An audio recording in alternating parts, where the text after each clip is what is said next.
Hey, it's me, MLB. Here is chapter 57 of Really Fake, and this one is titled A Very Welcomed Picture. The next day was Monday, and you skipped up to the corner to meet MF. Hey, you greeted brightly as you stopped beside her. Someone must have had a good weekend, MF mused as you fell in step and started walking to school together. You're very happy. Mm-hmm, you hummed with a carefree grin, a far-off look in your eye. Ugh. It's just so hot and fun, and we had such an awesome time together. Did you do it? She asked hopefully. What? Your head snapped towards hers. You did it, didn't you? She asked again. No! Oh my god, it was the first date! But y'all have been going out for how long now? And you've only just done the licky, sucky, whatnot, and you haven't done it already? Because it's not like that, you replied in a flustered tone, flinging your arms around wildly. This isn't a pump and dump relationship, it's real. Ugh, okay, fine. Don't be a hoe then, she replied with a smirk. But definitely let me know when you do it. You will be the first to know, you promised. But you're way too invested in that type of life, dude. You need to chill. Listen, your life is my life. I hold the remote and I watch the drama unfold, she replied with a grin. Fancy seeing my girlfriend on the way to school, a voice said from behind you, and you spun around so quickly you lost your footing. Thankfully, the person behind you was your boyfriend and also very good with volleyball, so he caught you easily before you toppled over. Nice catch, MF said when she saw that he'd caught you from falling. We would have called that the perfect receive, he replied with a smirk, and then looked down at you in his arms. Hey, speaking of, I've got a practice game against Furudate on Wednesday. Come and watch? Of course, you replied. It's the least I can do considering that you just saved me from falling. Okay, chibi tsundere, he said as he gripped your jaw in his large hand and planted his lips on yours. Flustered, you looked at MF, who raised an eyebrow at you, and you looked away and cleared your throat. Okay, so anyway, thanks for the kiss, you mumbled. Any time. You want another one? He asked you as you all started walking again. Later, you said over your shoulder. You all kept chatting as you walked the last way to school and then separated for classes, promising to catch up at lunch and again after school. You basically floated through the day, happy that you and Kuroo were going really well together and looking forward to watching him take on Furudate again. Hey, that's the same team that you versed before, isn't it? You asked him. Yeah, with their captain, Bokudo, Kuroo replied. Yeah, I remember now, you mused, taking his hand in yours.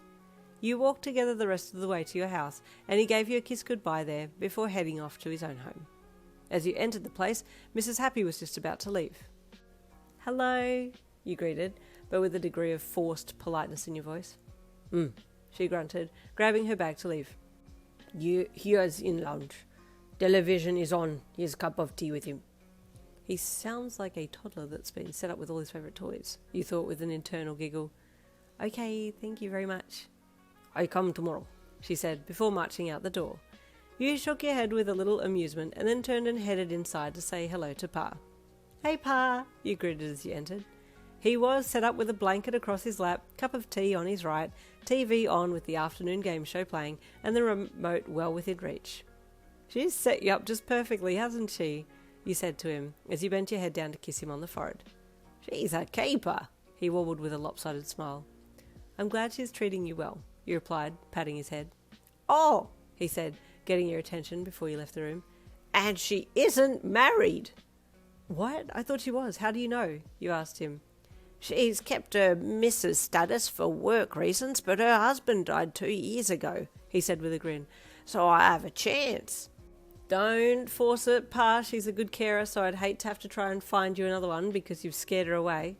We have good chats, he replied with a wobbly grin. She's got a great sense of humour. Could have fooled me, you thought, giving him a sceptical look. Well, she doesn't say any more than 3 words to me, but I guess I don't see her as much as you do. Pa nodded. I really like her. He's fallen for her quickly, but he did say he was lonely. You nodded and gave him a smile. I'm glad you like her, Pa. I'm going to go and do some homework now, so I'll be down later to make dinner, okay? Sure thing, sweetums, he replied, settling back with his tea to keep watching the game show. You smiled and left the room, going up to do some homework and chill on your phone.